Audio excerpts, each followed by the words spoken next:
ನೋಡಿ, ಜಾವಾದಲ್ಲಿ ವೇರಿಯೇಬಲ್ಲು ಹೇಗೆ ಡಿಕ್ಲರೇಷನ್ ಆಗುತ್ತೆ ಆ್ಯಂಡ್ ಮೆಮೊರಿಯಲ್ಲಿ ಅಲೋಕೇಶನ್ ಆಗುತ್ತೆ ಅಂತ ತಿಳ್ಕೊಳ್ಳೋಣ. ನೋಡಿ, ಈ 20 ಏನದು variable actually.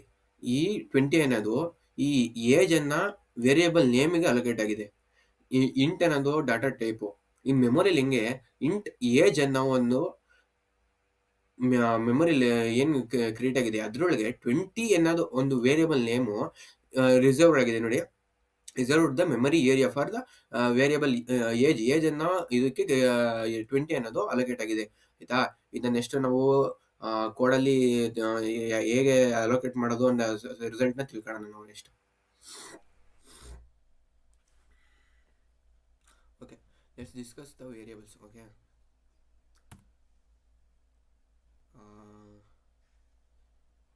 how it actually works means a is equal to 2.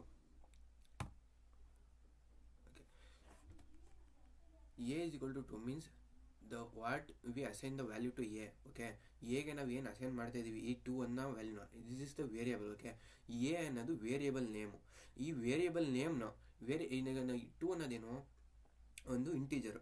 ಇದಕ್ಕೆ ಎ ಅನ್ನೋ ವೇರಿಯೇಬಲ್ಗೆ ನಾವು ರನ್ ಮಾಡಬೇಕು ಅಂದರೆ ಒಂದು ಇಂಟೀಜರ್ ಟೈಪ್ ಬೇಕು, ಡಾಟಾ ಟೈಪ್ ಬೇಕು. ಡಾಟಾ ಟೈಪ್ ಏನಂತ ಕೊಡ್ತೀವಿ? ಇಂಟ್ ಅಂತ ಕೊಡ್ತೀನಿ. ಓಕೆ, ನೆಕ್ಸ್ಟು ಇನ್ನೊಂದು int b is equal to 3 ಅನ್ನೋದು ಅಸೈನ್ ಮಾಡ್ತೀನಿ. ನೆಕ್ಸ್ಟ್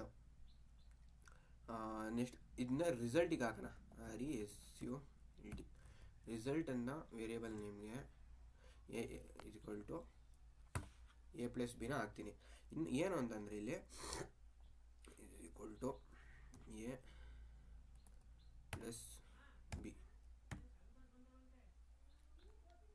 ಆಯಿತಾ? ಇದನ್ನು ಏನಂತ ಸ್ಟೋರ್ ಮಾಡಬೇಕು. ನಾವು ಏನೇ ಇಂಟೀಜರ್ ವ್ಯಾಲ್ಯೂಗಳಿದ್ರು ಅದಕ್ಕೆ ಈಗ ವೇರಿಯೇಬಲ್ ನೇಮ್ಗೆ ಅದನ್ನ ಸ್ಟೋರ್ ಮಾಡ್ತಿದ್ವಿ. ಬಟ್ ಅದನ್ನು ಸ್ಟೋರ್ ಮೆಮೊರಿಲಿ ಹೆಂಗೆ ಸ್ಟೋರ್ ಆಗುತ್ತೆ ಅನ್ನೋದನ್ನು ತೋರಿಸ್ತೀನಿ. ಇಲ್ಲಿ ನೋಡಿ, ಇದನ್ನ ಆ್ಯಕ್ಚುಲಿ ನಾವು ಇಂಟೀಜರಲ್ಲಿ ಸ್ಟೋರ್ ಮಾಡ್ತೀವಿ. ನೆಕ್ಸ್ಟು ಈಗ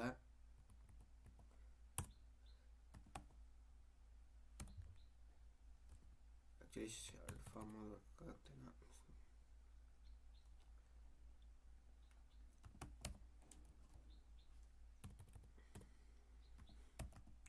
ಸಿಸ್ಟಮ್ ಡಾಟ್ ಔಟ್ ಡಾಟ್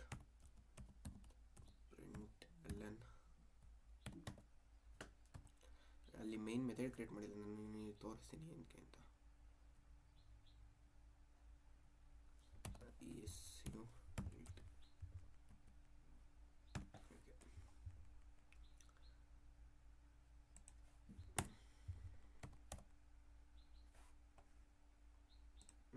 ನೋಡಿ,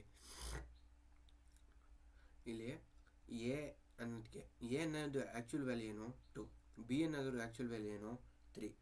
ನೆಕ್ಸ್ಟು ಈ ರಿಸಲ್ಟಿಗೆ ಏನು ಎ ಮತ್ತು ಬಿ ಎರಡರದ್ದು ವ್ಯಾಲ್ಯೂನು ಪ್ಲಸ್ ಆಗಿ ಇದಕ್ಕೆ ಸ್ಟೋರ್ ಆಗ್ತಾ ಇದೆ. ಆ್ಯಕ್ಚುಲಿ ಕ್ಯಾಪ್ಸ್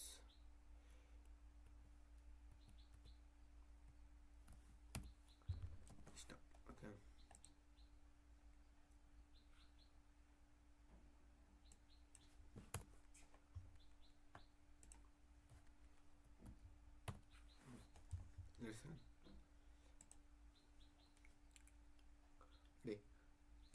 ಎದು 2 ಮತ್ತು ಬಿದು 3 ಎರಡು ಆ್ಯಡ್ ಆಗಿ ಆನ್ಸರ್ 5 ಬರ್ತಾ ಇದೆ.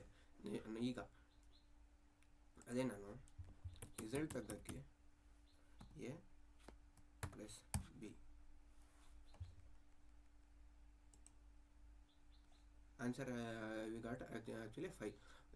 ನಾವು ಈ ಎರಡರನ್ನ ವ್ಯಾಲ್ಯೂ ಎ ಮತ್ತು ಬಿದು ವ್ಯಾಲ್ಯೂನ ತಗೊಂಡು ಅದನ್ನು ತಿರ್ಗಾ ರಿಸಲ್ಟ್ ಒಳಗೆ ಸ್ಟೋರ್ ಮಾಡಿ ಅದನ್ನು ರನ್ ಮಾಡ್ತಿದ್ದೀವಿ. ರನ್ ಮಾಡ್ಬೋದು ಅಥವಾ ಡೈರೆಕ್ಟ್ ಎ ಮತ್ತು ಬಿನೇ ರನ್ ಮಾಡ್ಬೋದು. ನೆಕ್ಸ್ಟ್ ಆ್ಯಕ್ಚುಲಿ ನೋಡಿ, ಸಿಸ್ಟಮ್ ಡಾಟ್ ಔಟ್ 2 + 3 2